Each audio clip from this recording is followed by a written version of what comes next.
Bonjour à vous, bienvenue dans cette vidéo du mois de décembre, la première vidéo pour rajeunir en décembre. Et donc, pour moi, rajeunir en décembre, finalement, c'est rajeunir avec la lumière. C'est la création de la lumière. Et donc, nous allons regarder comment nous pouvons utiliser la lumière pour rajeunir, et notamment dans cette période hivernale. Et donc, Grabovoi commence en nous disant, donc c'est un texte d'abord du 17 mai 2005, donc du 17-5-5, et il dit, dans ce sujet, je vous montre comment créer la lumière. Si nous considérons comment Dieu effectue un tel pilotage, nous réfléchissons de cette manière, ce qui est illustré par une phrase comme oui, la lumière sera. Dans cette situation, nous parlons donc du futur, c'est-à-dire que oui, est une chose statique alors que sera, c'est le futur. La lumière, cela peut être aussi celle du temps actuel, par exemple, laissons la lumière être, soit le moment où la lumière s'écoule à partir du moment présent. La chose la plus importante dans le système de la création de la lumière est le système personnel du choix. Soit vous brillez dans le temps actuel, ou bien vous vous contemplez vous-même dans le futur, et le rayonnement de votre personnalité prend place dans le futur. Par conséquent, en fait, vous créez la lumière grâce à votre âme, votre esprit, votre conscience. Vous créez la lumière et cela dépend de la manière dont vous regarderez l'état des choses à cet endroit. La manière dont vous regarderez les positions de votre perception personnelle, par exemple, quelque part dans le lointain futur infini, la manière dont votre système de création de la lumière sera manifesté pour vous personnellement. En fait, nous tissons la structure de la lumière à partir de l'obscurité, n'est-ce pas? C'est-à-dire que nous considérons la notion d'obscurité, une certaine obscurité, et la création de la lumière doit être dans un certain système d'action à l'intérieur de quelque chose, comme une contrepartie, c'est-à-dire à un autre intermédiaire. Donc, si nous mettons en contraste la structure lumière-obscurité, chaque chose est tout à fait simple. Soit il existe un système, une sorte de système de pilotage gris, une sorte de grisaille, ou par exemple une réduction de la lumière. Alors, parler de création, c'est créer une sorte de média alternatif. Voilà, donc Grabovoi nous dit que déjà, il faut faire un petit peu un diagnostic de notre propre création de la lumière, puisque nous créons déjà de la lumière, évidemment, puisque nous sommes vivants et la vie, c'est la lumière, c'est l'énergie de vie. Et donc, plus nous sommes lumineux, ça veut dire plus nous sommes positifs, plus nous sommes optimistes, et bien plus nous allons briller. Et donc, Grabovoi nous dit, il y a la lumière du présent et la lumière du futur. Et donc, demandez-vous si vous vivez dans cette lumière du présent, en essayant vraiment d'être lumineuse dans le présent, à cet instant-là, ou bien est-ce que vous vous focalisez sur une lumière du futur où vous êtes réalisé, vous êtes extrêmement lumineux, etc. Alors, il n'y a pas de bonne réponse ou de mauvaise réponse, bien sûr. Il y a juste à conscientiser votre point de départ. Votre point de départ, c'est que soit vous avez l'habitude d'être toujours dans l'espoir, de projeter toujours en avant. Moi, c'était vraiment mon cas à la base. Et soit vous êtes toujours focalisé sur la lumière dans le présent. Alors, dans les deux cas, il y a du lumineux et du moins lumineux pour le coup. Qu'est-ce que ça veut dire? Ça veut dire que si vous êtes toujours dans le futur, eh bien, peut-être vous oubliez un peu le présent. Vous dites toujours, ça sera mieux demain. Et du coup, vous oubliez un petit peu le présent. Mais ce qui est bien, c'est que vous savez où vous avancez. Par contre, si vous êtes que dans le présent et pas assez dans le futur, eh bien, vous allez rester un petit peu sur place dans la satisfaction du présent. Vous allez faire tout votre possible dans le présent, mais vous n'allez pas être capable de vous projeter loin dans le futur. Et ben, du coup, ça va être moins durable, ça va être plus fragile. Donc, l'idéal, finalement, c'est de faire les deux. C'est à la fois de se projeter dans le futur et en même temps d'être impeccable dans la lumière du présent. Et donc, on va vraiment chercher à faire ça. Et donc, là, l'idée, c'est vraiment de vous demander de faire un autodiagnostic de votre lumière. Et donc, il nous parle là de création d'une sorte de média alternatif. Ça veut dire quoi, ça? Ça veut dire que la plupart des gens, eh bien, ils vivent dans un espèce de pilotage gris, une sorte de grisaille, ce qui n'est pas du tout attirant comme histoire. C'est-à-dire que bah, ils s'arrangent tant bien que mal avec leur ombre. Et ils vivent avec finalement. Alors, c'est bien d'accepter son ombre, mais pas pour rester coincé dedans, mais plutôt de le transformer en lumière. Et donc, on va voir tout ça. Donc, à partir du point de vue de la logique, Dieu qui a créé l'homme n'a pas créé d'intermédiaire alternatif. Il a créé l'homme dans l'image et la ressemblance, là où en général tous les systèmes des actions de Dieu sont manifestés. Dans le système alternatif, il existe un concept mécanique quand la lumière apparaît. Il doit y avoir de l'obscurité, laquelle n'est pas vraiment propice.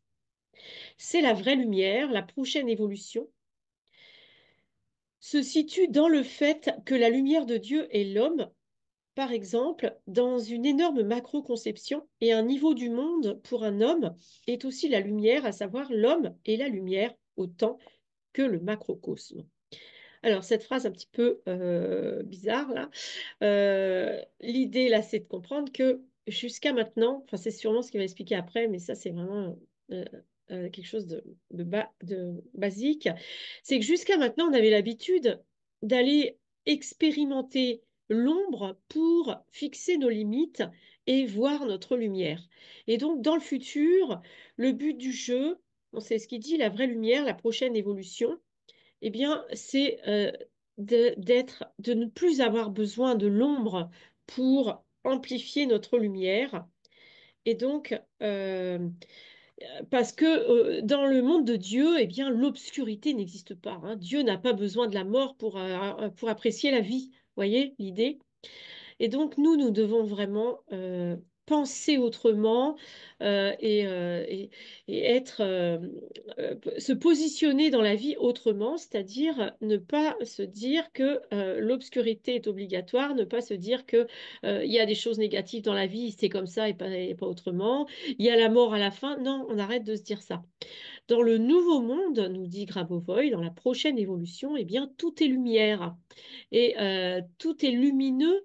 Et en fait, on peut tout vivre de manière lumineuse. Par exemple, vous voyez, on n'a pas besoin de sentir le manque de quelqu'un pour avoir envie d'être avec. Vous voyez, on va apprécier d'être avec la personne, mais aussi on va apprécier d'être pas avec cette personne, mais peut-être avec d'autres personnes, peut-être avec euh, d'autres avec soi-même pour faire des choses solitaires, etc., des activités différentes.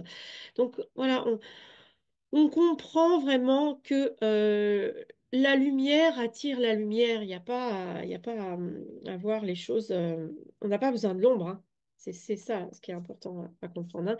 C'est-à-dire que dans le futur, la lumière, elle vient de partout. Il n'y a pas un faisceau de lumière avec une ombre derrière. Il y a des faisceaux de lumière partout. D'ailleurs, les gens qui voient, qui ont déjà été voir des morts ou qui ont été dans l'au-delà, eh bien, ils disent tous, ils rapportent tous comme une coïncidence, comme un fait exprès, que la lumière vient de partout et que ça fait partie des choses étranges voilà, de cet espace de, des gens qui ne sont plus sur la Terre.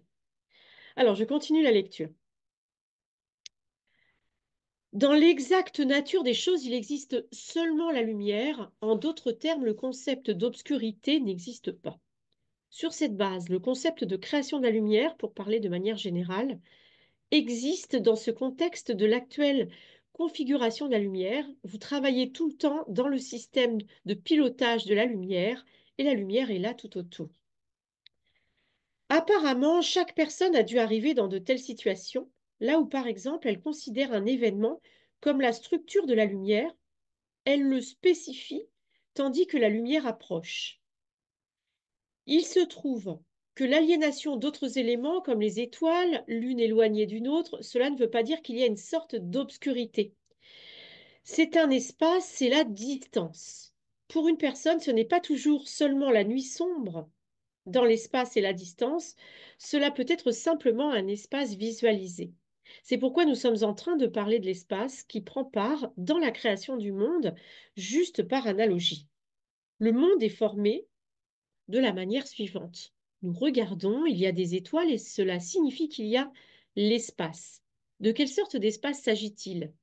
La question se pose. Quelle est la fonction de cet espace? Comment est-il défini? Comment fonctionne-t-il? Par exemple, nous avons besoin de soigner une personne atteinte d'une maladie. Que nous donne ici cette approche en termes d'espace? Cet espace que nous avons trouvé comme si c'était logique.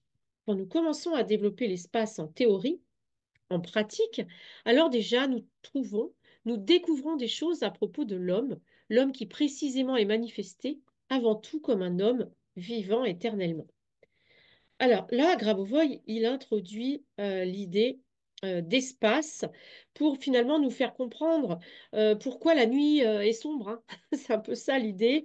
C'est-à-dire que c'est aussi, si vous voulez, l'idée que l'obscurité, finalement, ça représente plutôt l'inconnu. C'est pas quelque chose de destructif, mais c'est quelque chose d'inconnu, puisque le côté destructif n'est pas obligatoire et peut ne pas exister. En tout cas, dans le futur, il n'existe plus. Mais si vous voulez, il y a quand même la couleur sombre pour toutes les zones inconnues. Et les choses inconnues, elles ne sont pas forcément négatives. Et donc là, il parle de ça. Il parle d'associer l'ombre non plus à la destruction et aux choses négatives, mais de l'associer à l'espace, à la distance. Et donc, il nous dit, pour une personne, ce n'est pas toujours seulement la nuit sombre dans l'espace et la distance, cela peut être simplement un espace visualisé. Voilà, donc si vous voulez, il y a une énergie noire, une énergie de couleur sombre qui en fait n'est pas négative ni destructive, mais juste elle représente l'inconnu. Alors, cet espace, alors il nous donnait l'exemple de guérir quelqu'un. Donc nous avons besoin de soigner une personne atteinte d'une maladie. Que nous donne ici cette approche en termes d'espace? Cet espace que nous avons trouvé comme si c'était logique. Quand nous commençons à développer l'espace en théorie, en pratique, alors déjà nous découvrons des choses à propos de l'homme, l'homme qui est précisément manifesté comme un homme vivant éternellement avant tout. Et ici, il s'avère que la vie éternelle est le premier niveau des actions d'une personne dans un véhicule infini. Ainsi, la lumière humaine, son espace d'action forme l'espace de la lumière aussi. C'est un concept polysyllabique. L'âme humaine, tandis qu'elle croise avec le monde physique sur des niveaux de réalité éloignés, crée ici un espace interne qui est en fait l'espace humain intérieur, c'est-à-dire comment il voit lui-même, il se voit lui-même à l'intérieur de lui-même, c'est-à-dire que c'est la perception d'une personne dans son âme. Et quand l'homme résout les problèmes dans cet espace intérieur, s'il a des problèmes, cela peut le guérir et s'il n'a pas de problème, il est sain, il peut influencer les événements. Voilà, donc ça, euh, les problèmes, nous dit Grabovoi, ce n'est pas l'ombre, c'est une invitation à évoluer. Alors là, j'extrapole un petit peu parce que je connais bien Grabovoi, mais c'est exactement ça qu'il est en train de dire quand il nous dit dans son espace intérieur, l'homme, s'il a des problèmes, eh bien, c'est pour qu'il apprenne à guérir. Et s'il n'a pas de problème, eh bien, pour qu'il apprenne à créer et influencer des événements. Et ça, cette capacité à résoudre les problèmes et à faire évoluer le monde, eh bien, c'est quelque chose de lumineux. Même si c'est des obstacles, des défis, des efforts, ça ne veut pas dire que c'est quelque chose de sombre.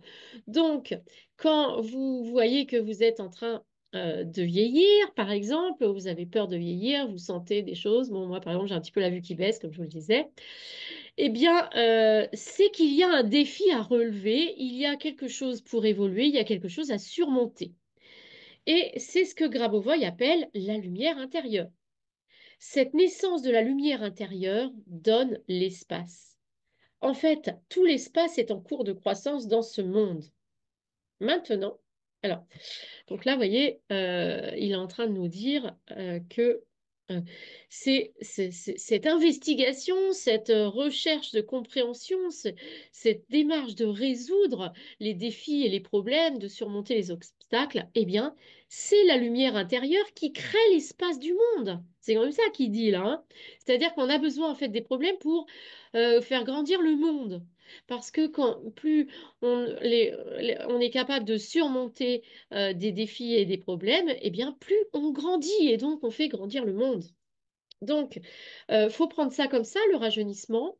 Rajeunir, c'est vraiment apprendre à surmonter un obstacle de taille, hein, parce que, bah oui, on sait très bien que vieillir, eh bien, ça nous rapproche, on a l'impression en tout cas, que ça nous rapproche de la mort. Donc, il faut arrêter finalement de penser ça et voir ça comme une occasion d'évoluer. Maintenant, si nous pouvons transporter une telle action ici, c'est que pour entrer dans un espace spécial de sérénité, vous pouvez voir comment grandit le cristal. En principe, vous pouvez entrer dans un certain état de calme et d'observation. Observez, n'est-ce pas? Observez cet état de calme. Vous observez comment un cristal de sel grandit, comme lorsque vous faites des expériences de physique à l'école secondaire. Mais si vous entrez dans un espace de calme profond de ce même type, qu'il est possible de contacter par de nombreux moyens variés, que vous commencez à voir comment l'espace physique est en train d'augmenter en général, alors vous découvrirez sûrement qu'il existe des mécanismes récurrents dans cette action. D'abord, il y a une sorte de calme, de paix, et ensuite, vous pouvez voir la croissance de l'espace de la lumière. L'espace commence à grandir comme la structure de la lumière et en outre, il grandit verticalement. À propos, vous pouvez même voir ici, par exemple, où vous avez besoin de planter, là où l'espace de la lumière grandit plus fort. Et de là, il existe le besoin de placer une plante. On croit souvent qu'il est meilleur pour l'homme de vivre à cet endroit, pour un animal, etc. En fait, un tel espace peut être créé. Vous voyez un peu là ce que nous dit Gromboy, c'est que quand vous êtes capable de comprendre que finalement les problèmes, les obstacles, ça fait grandir l'espace, hein, ça fait grandir notre conscience, donc ça fait grandir l'espace, c'est-à-dire que l'espace intérieur se reflète dans le monde extérieur, donc finalement d'évoluer, nous permettre de surmonter des obstacles fait grandir l'espace et la lumière de cet espace. Et donc, quand cet espace grandit, il y a de la lumière. On le voit bien quand les enfants grandissent, parce que ça, c'est vraiment un enseignement de voir la croissance des êtres humains. Eh bien, on voit cette lumière qui se déploie. C'est-à-dire que elle était, quand l'enfant naît, elle est concentrée, mais si vous voulez, elle se développe, elle s'amplifie, elle se nourrit, elle se, elle s'améliore, c'est pas qu'elle s'améliore, parce que bien sûr, les petits bébés ont une belle lumière, mais si vous voulez, elle se répand. Vous voyez? La croissance, c'est vraiment une augmentation de la lumière. Et donc, Grabovoi nous dit, ben voilà, tout ça, on peut le voir partout, hein, finalement. Alors,